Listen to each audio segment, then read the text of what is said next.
In the news this week, politicians share democratic dividends with the electorate.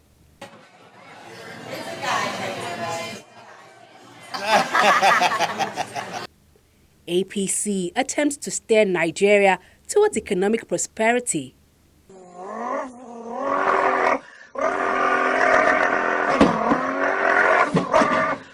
U.S. Department of Justice reveal how much has been stolen from the Nigerian treasury. Billions and billions and billions and billions and billions and billions. And now, it's the other news. And here's your host, Okey Bakassi.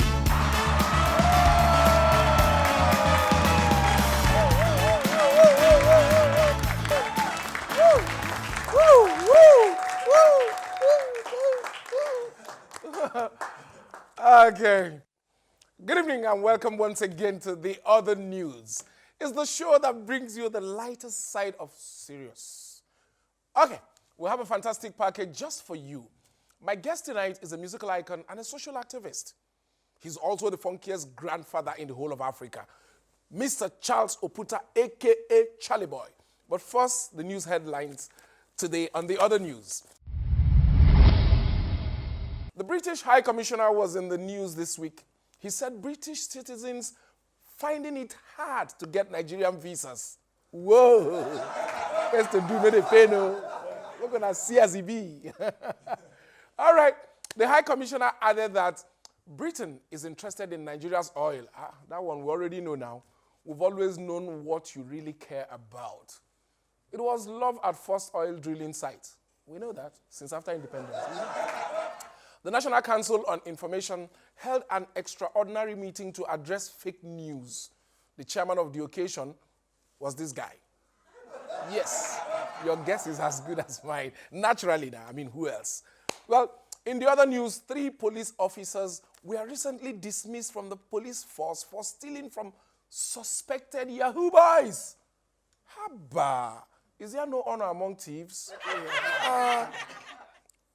Well, finally, in the other news headlines, President Buhari reportedly laughs at speculation about his health. Laugh on, Mr. President. It's free. It's paid for by taxpayers' money. Yeah, the Lagos Council elections came and went last weekend. The Broom Party reportedly swept all chairmanship seats on that flooded Saturday. And for the other party, let's just say their umbrella let them down and they got drenched. It was a washout. Well, the umbrella people now claim that the broom people hired rainmakers to rig the election. There will always be stories in Nigerian election. Movement was restricted on that day of the election, which for the very young kids meant they could play football on the streets. But the curfew meant a loss of business for traders and pickpockets. Election day was an opportunity for the youth to come out en masse and vote for councillors and chairmen that will represent them. So thousands of youths woke up that early morning in spite of the rain and did what young people do best: tweet from their beds. Yes, there was low turnout, which was very disappointing. Local government council is the primary and perhaps the most important level of government. The LGs are responsible for your sanitation, basic health care, and education, which are all very important to our daily lives. So you would think that we'll take it seriously. But we seem to be more interested in the governorship and presidential elections. Perhaps we can get young people more excited about elections by simply rebranding them. Let's turn Giddy Fest into Giddy Election Fest. Yes, hopefully a turn-up can improve the turnout. Well, but voter turnout was not the only thing that was low. Incidents of election violence were so few that a visibly happy commissioner of police said his men had arrested only 110 suspects. Imagine if it was a full turnout. Wow. Now, the weekend rains brought serious flooding to parts of Lagos mainland. Yeah, I know the island people are laughing at the mainland people now. Well as parts of Port Harcourt, Enugu, and cities in southern Nigeria. Uber responded by announcing a new service. Yeah. The government also reacted swiftly by bringing out its wet bag of old tricks and issuing the usual press releases and weighing in on the issue. Those portions that are affected, we have to look at the design again and probably begin to think of raising the level of the road at those points. This is a big wake-up call. This is a great opportunity to really put this on the agenda and see how we factor it into budgets. And now is the right time that we have change. In some areas, some drainages are still being constructed. As this time last year, we had over 227 complaints. Today, we have 31 complaints, which means we have made a lot of progress. I could go on and on and on, but so can they. Government always seem to be taken by surprise by something that is sure to happen again every year. You know, exactly like that, your cousin, who is surprised every time that JAMB result comes out and he fails. Like he prepared enough. All right, the flooding of Lagos Island 2 weeks ago was supposed to be a wake-up call. But of course, we refused to stay woke. And rather than make the floods a major issue in the local elections and participating in the process, this is how the youth chose to react. Yeah. So, here we are. Between the last floods and the next one, drowning in government promises and throwing garbage into gutters and canals. Now, we dey really do ourselves. We borrow ourselves brain. Well, may the next floods be kind to you. Yeah.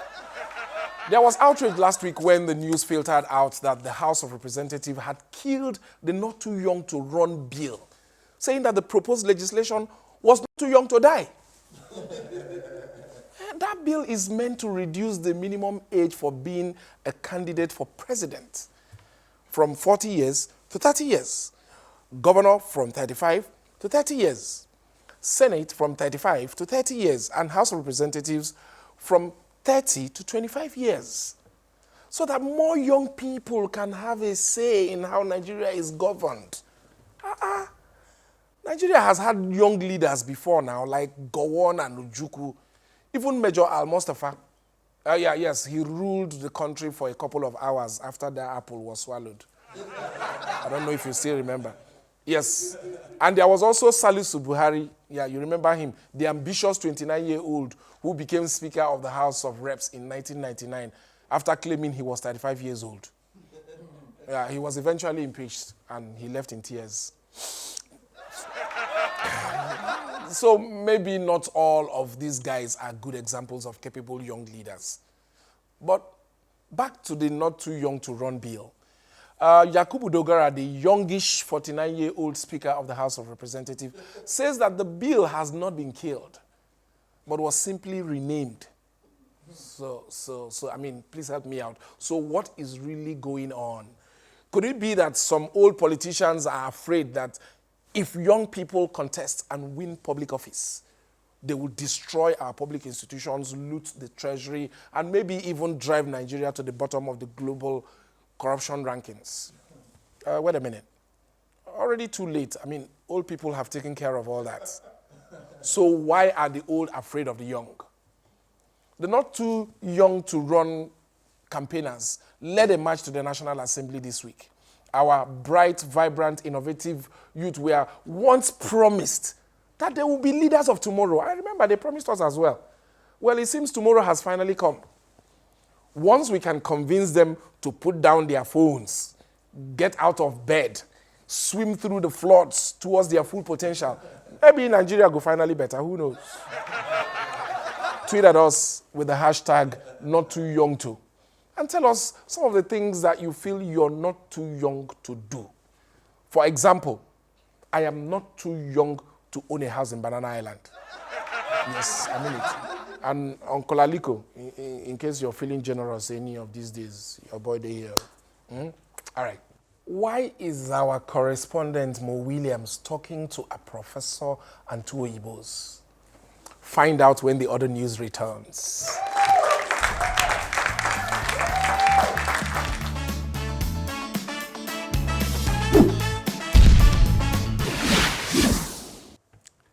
Did you like the show?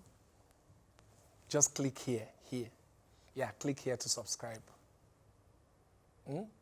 Click here. You too do shakara.